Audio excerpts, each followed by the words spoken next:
And more officers on the street. That's just one part of a plan for the Cincinnati Police Department. Police and city leaders have a new initiative with the goal of giving officers the tools that they need to both prevent and solve crimes. Local 12 News reporter Jeff Hirsh joins us live from City Hall to explain what people in the community can expect to see in the near future. Jeff. Well, good afternoon. The Law and Public Safety Committee meeting behind me at City Hall discussing some rather alarming crime numbers. Homicides up 39% in the first part of this year compared to the same part last year, and the police department is at its lowest staffing in 17 years. So the police chief has a 6-point plan that he's presenting. Number one, more overtime to target specific hotspots where there's a lot of crime. Number two, lateral transfers, trying to bring in 12 to 20 already trained police officers from smaller departments. A new recruit class, 60 new recruits.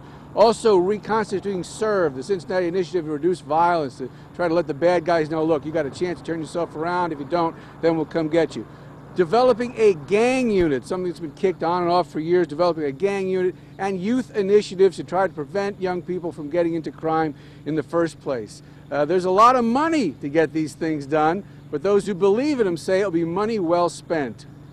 If we're talking this time next year, looking back, I would hope that violent crime, specifically as Mr.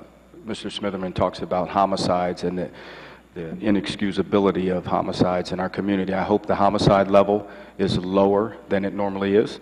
I hope violent crime and shootings, which Dr. Engel is going to talk about, shootings were up significantly in Cincinnati in 2013.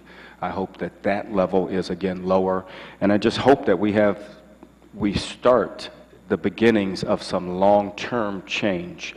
I'm asking the citizens to be impatient for results, as I am impatient, but also know that it is going to take us a while to get through this, and to be patient with our police department, who's already overstretched and too thin, and keep demanding that we, as elected officials, provide them the resources and the support they need to turn this around. It'll cost about $1 million for the overtime and the lateral transfers, assuming they can get the police officers from the other departments to come over here between now and June.